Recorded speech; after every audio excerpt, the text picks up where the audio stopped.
Malamang nabalitaan nyo na yung mga nangyayaring lasunan ngayon sa social media. Pag sinabi nating lasunan, ito yung bilihan o bentahan ng mga collectible items katulad ng toys, sneakers, vintage hats, vintage t-shirts, at iba pang collectible items. Ito ang nakaraan, nalason din tayo guys, no?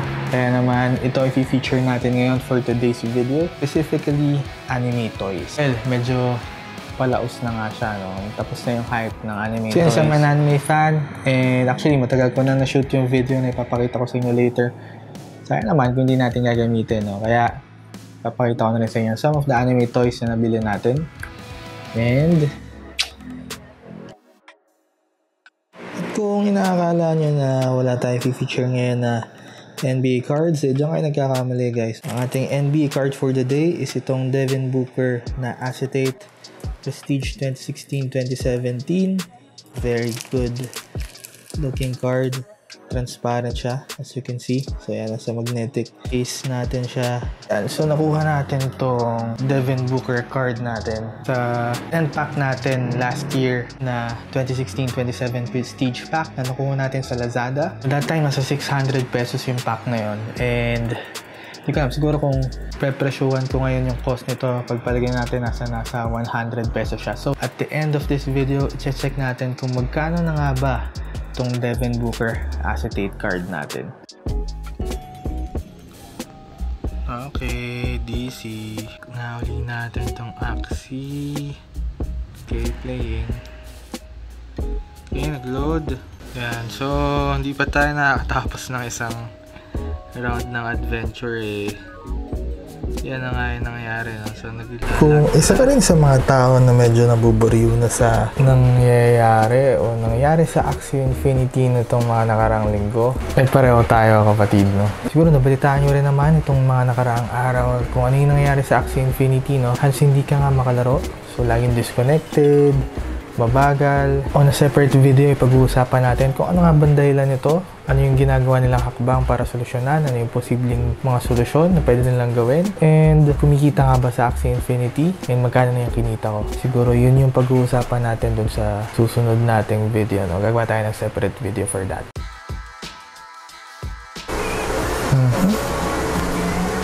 Nice. Okay, so di ako sigurado nanonood din kayo ng My Hero Academia, pero may kinalaman yan sa video natin ngayon. Ayan. So, medyo kakaiba yung unboxing natin ngayon, no? Kasi baka nasanay kayo na madalas NBA cards yung na-unbox natin. Pero for today, something different ulit. Alam niyo naman, mahilig tayong sumubok ng kung ano-ano. Let's go.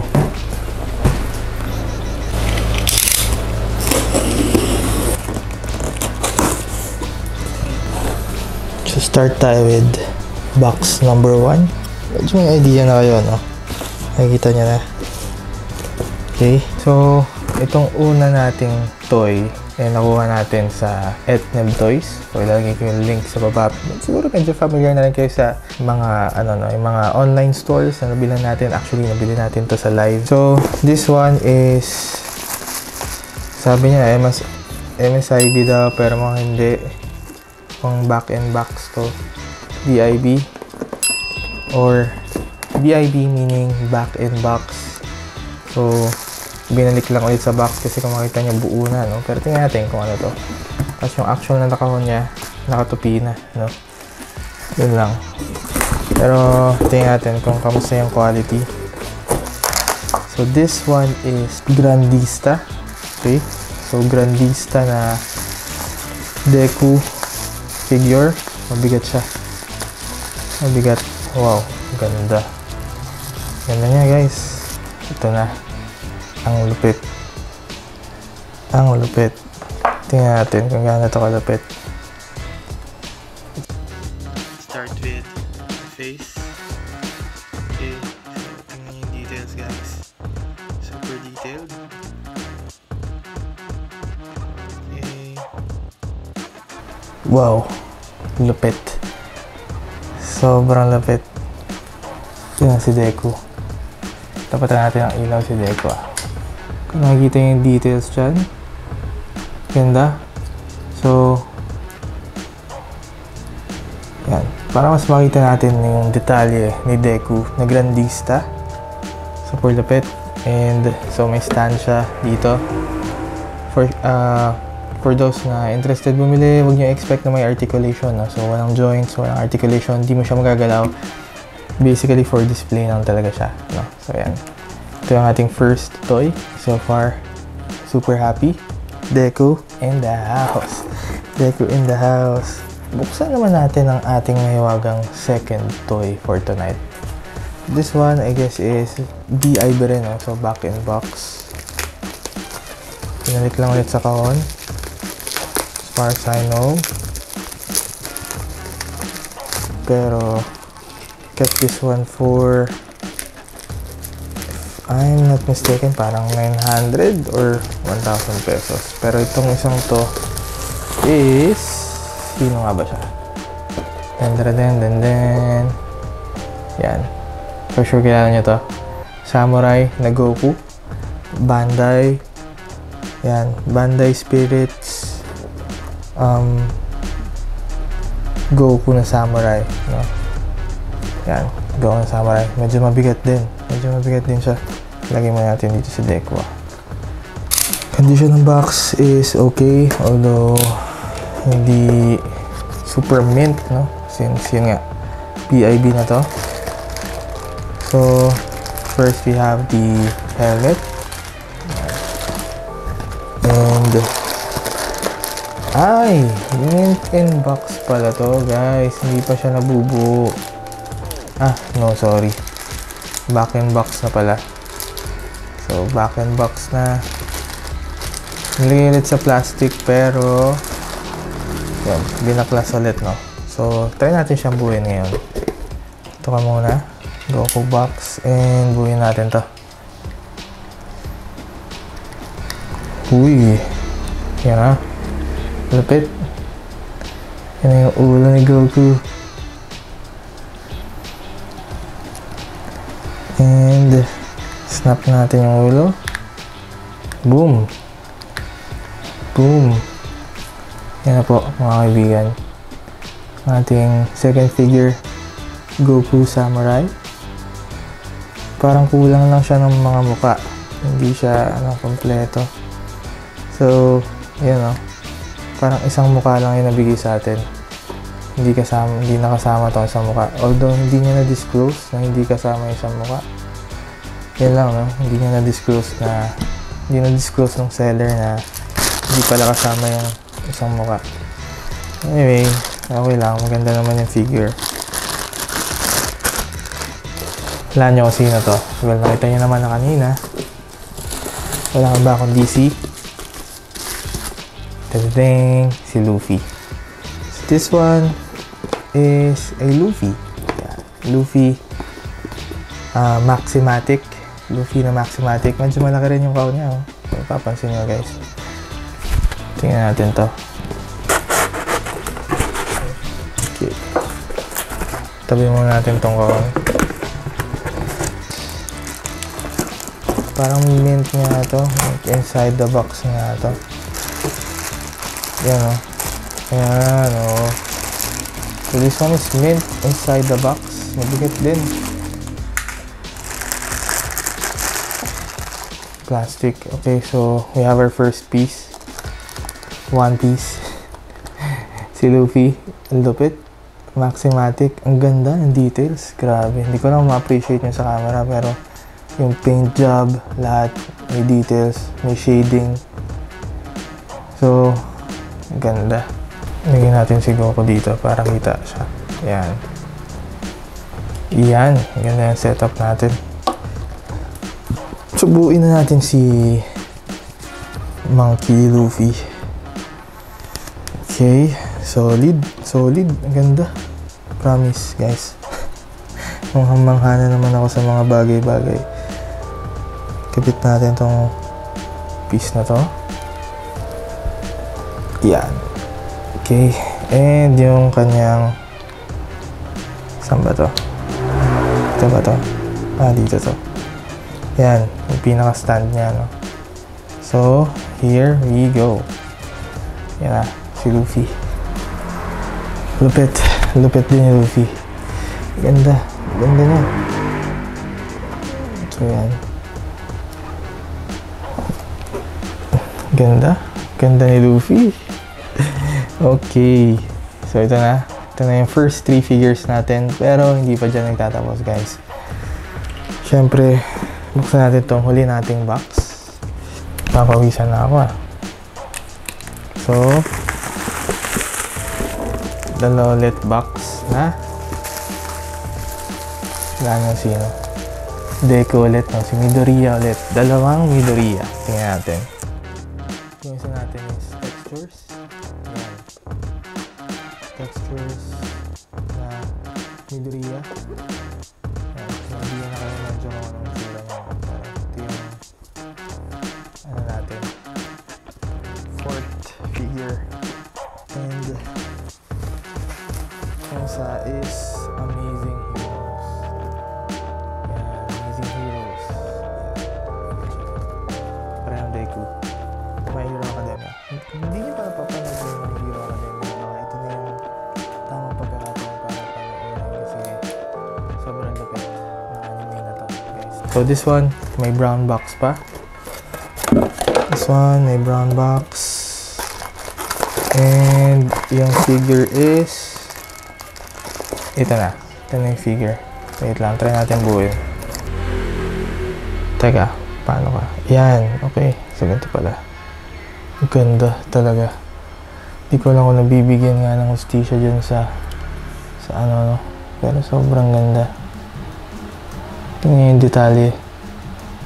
Okay, sulit na sulit. Okay. By the way, these are all authentic, no? Nabili natin to ng authentic at ni-research ko muna yung mga pinagbilhan ko bago ko talaga binili sa kanila, no? And kitang-kita naman sa quality. Pero para makasigurado tayo, so try natin siguro later on na bumili ng mga bootlegs tapos pag-compare natin sila.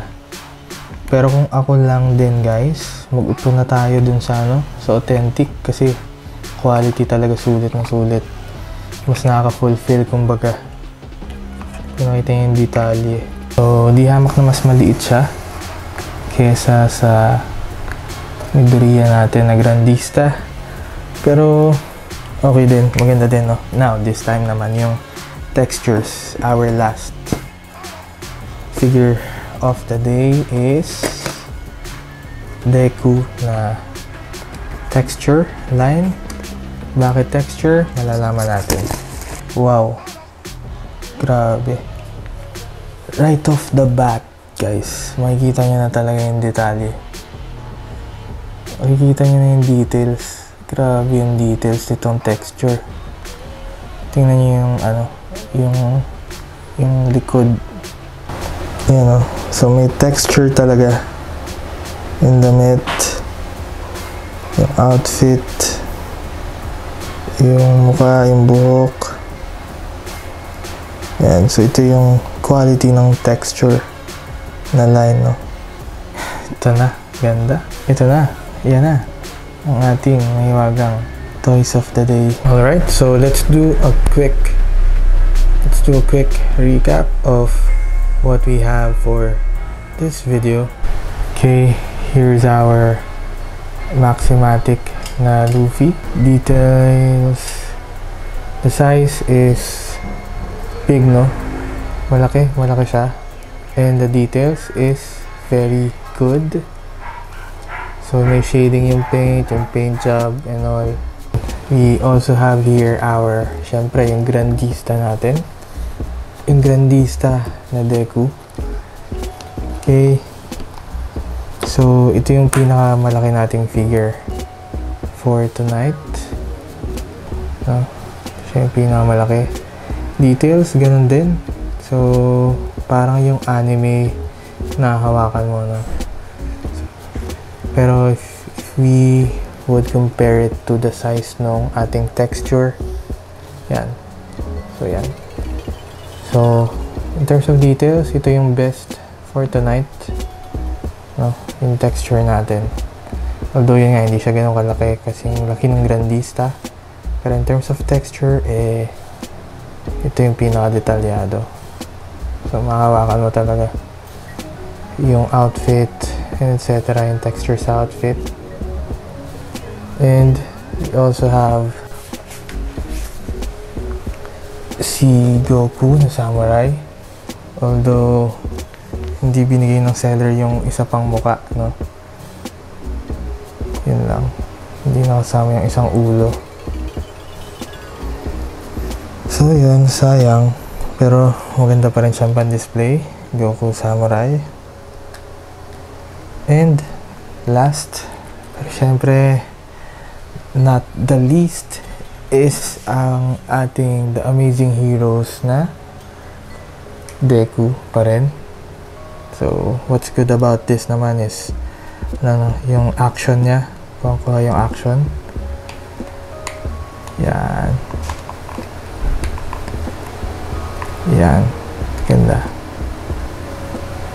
Yan. So, mas nauna tong figure na to kaysa dito sa mga ano natin, yung texture. So, pansinin niyo yung outfit, no? Dito, ito na yung ano lumabas na yung bagong kapangyarihan niya, no? Ni Deku. So, this one, parang pasimula pa lang sila dito, no? Pero, so far, anyway, pero maganda naman. Okay, so I guess that's it for today's video. Yan, katulad ng lagi ko sinasabi, guys, no? Huwag natin kalimutan na mag-invest sa happiness natin, no? At the end of the day, hindi lang yung physical health, hindi lang yung finances natin yung importante. Importante rin yung ating mental health, syempre, no? With that, try to reward yourself from time to time. And nga, invest sa happiness natin, no? But importante lang naman is, alam natin yung mga prioridad natin sa buhay and alam natin yung responsibilidad natin sa buhay, no? Pero as long as you know your priorities and you're responsible enough to know na afford mo yung isang bagay, walang masama na bumili kung anong gusto mong bilhin. I guess that's it for today's video. Maraming salamat ulit sa panonood. Hanggang sa muli, and God bless.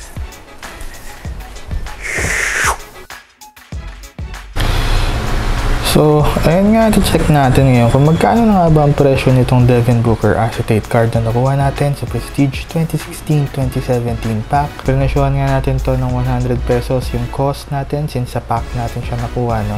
Mayroong multiple cards sa pack. And today, let's see kung magkano ng bentahan itong card na to sa eBay.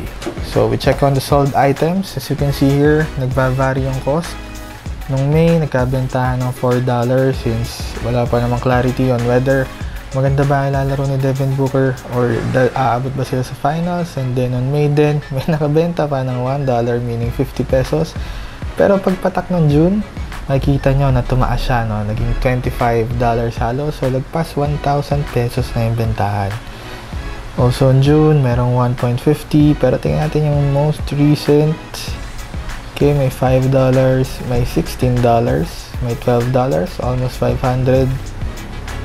And may $18. So, meaning, nag-iiba-iba talaga yung presyo, no? As you can see, nagba-vary talaga, but on an average, I could say na yung average price niya is around 600 pesos. 600 to 700 pesos.